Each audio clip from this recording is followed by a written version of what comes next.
Welcome to think creative, जहाँ हम किताबों को आसान और ज़िंदगी से जुड़ा बनाते हैं। कभी आपको ऐसा लगा है कि आप कहीं और होना चाहते हैं लेकिन कहीं और हैं। भविष्य की चिंता, बीते हुए कल का गिल्ट और आज जो चल रहा है उसमें मन नहीं लगता। एक हार्ट टोल भी एक रात अंदर से टूट गए थे और तब उन्होंने अपने भीतर की एक आवाज़ को सुना, either live fully in now और डोंट लिव एट ऑल।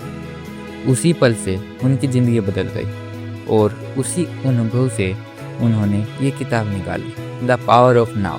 तो चलिए जानते हैं इस बुक के कुछ लाइफ चेंजिंग लेसन्स जो हमें आज और अभी से अपनी ज़िंदगी में उतारने चाहिए, जिससे हम अपनी लाइफ को बेटर बना सकें। शुरू करते हैं चैप्टर 1 के साथ। वर्तमान ही एकमात्र सच है। एक हार्ट कहते हैं पास्ट एक मेमोरी है, फ्यूचर इमेजिनेशन है, लेकिन नाउ यही सच है। हम या तो बीते हुए कल के रिग्रेट्स में जीते हैं या आने वाली परेशानियों की कल्पना करने में जीते रहते हैं। पर सच तो यही है कि आपका पूरा जीवन एक एक अब से मिलकर बना होता है। अगर आप इस पल को पूरी तरह मौजूदगी में नहीं जिएंगे तो ये ज़रूरी नहीं है कि आप असल में जिंदा हो। चैप्टर नंबर 2, हमारा दिमाग ही हमारा दुश्मन है।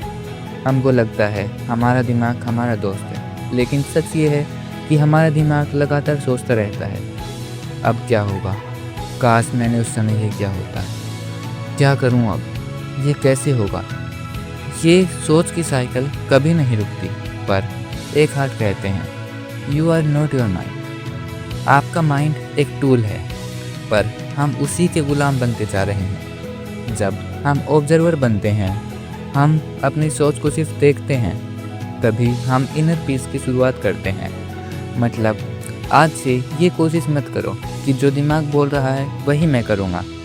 ये सोचो कि जो दिमाग बोल रहा है क्या उससे मैं आज के इस पल में जी पाऊँगा। Chapter number 3, inner body awareness. जब भी आपका माइंड अनकंट्रोलेबल हो जाए तो वापस अपने शरीर की ओर आइए।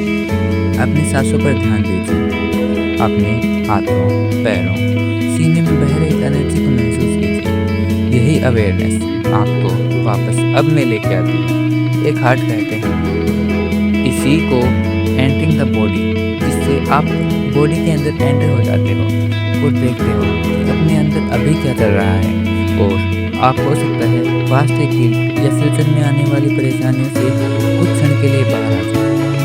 चैप्टर नंबर 4, पेन बॉडी क्या है। हर इंसान के अंदर एक पेन बॉडी ज़रूर होता है। ये हमारे अंदर जमा हुए पास्ट के ट्रॉमा और नकारात्मक एनर्जी का भंडार है। जब हम प्रेजेंट में नहीं होते, ये पेन बॉडी एक्टिवेट हो जाता है और हम गुस्सा, दुख, जेलसी जैसी फीलिंग्स में फंस जाते हैं। पर जैसे ही आप अब में फुली कॉन्शियस हो जाते हो, पेन बॉडी अपनी ताकत खो देता है। अवेयरनेस ही एकमात्र हीलिंग है। मतलब अपनी पेन बॉडी को हमें ज़्यादा से ज़्यादा डीएक्टिवेट करना है और इसका एकमात्र सोल्यूशन है अब में। Chapter number 5, surrender. अब जैसा है उसे स्वीकार करो। एक हार्ट कहते हैं सफी तब होता है जब हम वर्तमान से लड़ते हैं। अगर ट्रैफिक है तो फ्रस्ट्रेटेड मत होइए। अगर कोई प्रॉब्लम है तो रेजिस्ट मत कीजिए। उस सिचुएशन को एज इट इज एक्सेप्ट कीजिए। हम सरेंडर कमजोरी नहीं, हम सरेंडर को कमजोरी समझते हैं, बल्कि ये एक पावर है, एक दरवाज़ा है जिससे हम पीस और क्लियरिटी ला सकते हैं अपनी जिंदगी में। चैप्टर नंबर 6, एनलाइटमेंट कोई गोल है। स्पिरिचुअल अवेकनिंग या एनलाइटमेंट कोई गोल है जहाँ हम एक दिन पहुँच सकें और सब पता चल जाए। एनलाइटमेंट सिर्फ ये है कि आप इस पल को पूरी तरह सोचें, बिना डर, बिना रिग्रेट, बिना कंपैरिजन। Final message. हमने इतनी सारी चीज़ें पढ़ी, पूरी बुक को हमने समझा, इससे हमें फाइनल मैसेज क्या मिला, क्या कंक्लूजन मिला, तो वो है द पावर ऑफ नाउ।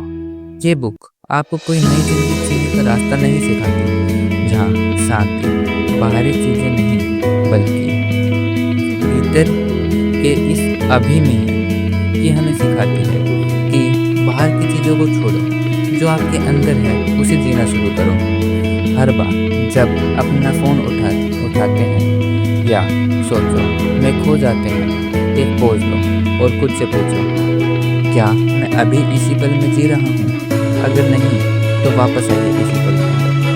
और हाँ, हो सकता है ये सवाल आपकी ज़िंदगी बदल दे। तो अभी कमेंट्स में बताइए कि आपको इस बुक ने मोटिवेट कैसे किया, और अब इस बुक की समरी सुनने के बाद आप नेक्स्ट स्टेप क्या लेने वाले हैं। मिलते हैं अगली वीडियो में एक नई किताब, एक नए जोश के साथ। तब तक याद रखिए, थिंक डू